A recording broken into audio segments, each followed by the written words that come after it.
Ang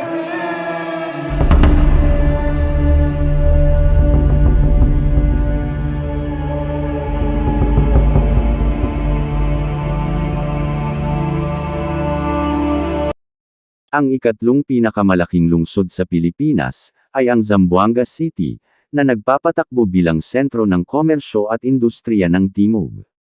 Ang lungsod ay matao na may factory district, maraming negosyo, tindahan, at pamilihan kung saan makakahanap ka ng anumang produkto o serbisyo na gusto mo. Ang tanawin sa paglalakbay ng Zamboanga ay mabilis na umuunlad sa nakalipas na ilang taon. Ang mga paglilibot ay nagiging mas organisado.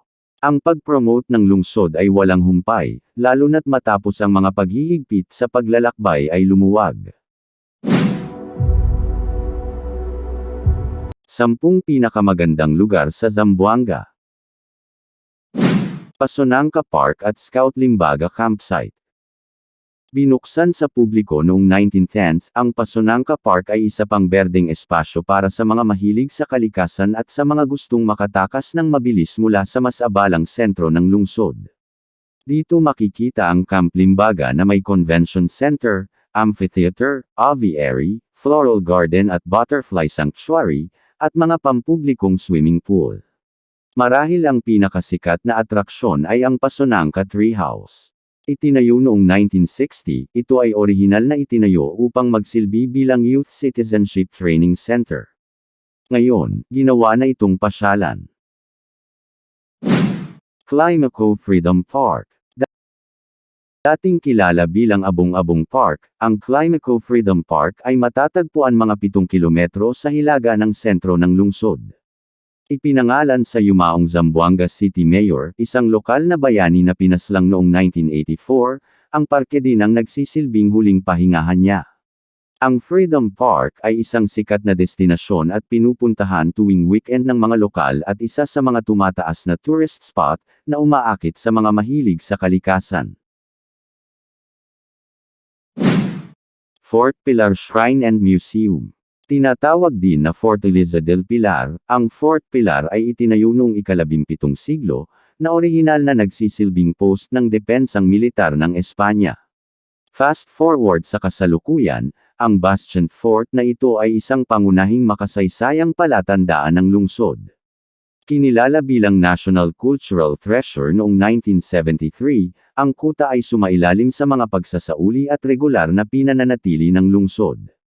Ang fort ay naglalaman din ng isang panrehiyong sangay ng Pambansang Museo ng Pilipinas, ang mga kampana ng sanctuary sa Lady of the Pillar, at isang fountain. Glorious Fantasyland.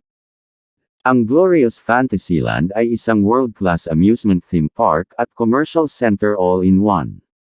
Ito ang ipinagmamalaki ng Mindanao at ang pinakamalaking theme park sa Pilipinas. Isang waterfront theme park na may maraming rides, shopping center, restaurant at live entertainment, na may mga paputok at parada. Ang Gloria Fantasyland ay isa sa mga pangunahing atraksyon sa Dapitan, Zamboanga del Norte.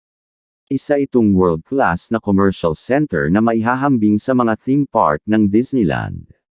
Ito ang pinakamalaking theme park sa labas ng Metro Manila at binubuo ito ng 35 rides. Paseo del Mar. Sa tapat lang ng Fort Pilar ay ang Paseo del Mar, isang waterfront recreational park na nakaharap sa Basilan Strait. Bukod sa mga souvenir shop, mga lokal na nagtitinda ng pagkain, at mga kainan, nagdagdag ang bagong ayos na parke ng palaruan ng mga bata at isang skate park, na ginagawa itong paboritong tambayan ng mga taga doon. Nakahanay din ang mga bangko sa boardwalk, kung saan nagpapahinga ang mga nagsasaya sa paglubog ng araw upang panuurin ang sikat ng araw na nagpinta sa kalangitan na may magandang gradient ng mga kulay habang gumagabi. Merlakay Falls. Ang Merlakay Falls ay isang two-tier waterfall na matatagpuan sa Barangay Sibulao. Ang pangunahing kagandahan nito ay ang talon sa ibaba, na may taas na 10 metro at 15 minuto ang lapad at nagtatampok ng parang hagdanan na rock formation. Matatagpuan halos 2 oras ang layo mula sa sentro ng lungsod, malapit sa hangganan ng Zamboanga Sibugay sa Hilaga at Zamboanga del Norte sa kanluran.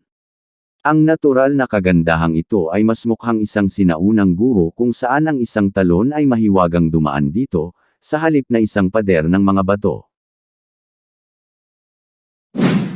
Tagbilat Falls. Ang Tagbilat Falls ay isang malawak na talon ng kurtina na umaagos mula sa isang madilim na mabatong kuweba pababa sa isang malalim na berdeng kulay na catch basin. Ito ay isang dalawang antas na cascade na ang pangalawa ay mas mataas kaysa sa una. Ang tubig ay umaagos mula sa Tagbilat River pababa sa Bakalan River na kalaunan ay umaagos palabas sa Sibugay Bay. Ang tubig ay nagmumula sa bulubunduking lugar na tinatawag na Central Subanen Ancestral Domain. Little Santa Cruz Island at Sandbar. Ang Little Santa Cruz Island ay parang isang mabilis na daluyong ng paraiso sa baybayin ng Zamboanga Peninsula. Ang pinakakilalang tampok ng isla ay ang sandbar nito. Bagamat ang isla ay napapaligiran ng makatarungang buhangin, ito ay pinaghalong pino at sirang mga shell at corals. May mga maliliit na lagoon, ngunit ang mga turista ay hindi pinapayagang makipagsapalaran sa kabila ng sandbar. Ang nakapalibot na tubig ay kadalasang malalim, natatakpan ng mga damo sa dagat, at hindi inirerekomenda para sa paglangoy sa paglilibang. Mangroves Boat Tour. Ang isla ay isang lagoon na ganap na pinalamutian ng mga bakawan, nagpapalusog sa wildlife at nagtataguyod ng biodiversity. Ang lagoon ay talagang nangingibabaw sa buong isla, na sumasakop halos sa isla. Ang pinakamahusay na paraan upang tuklasin ito ay ang kumuha ng guided boat tour.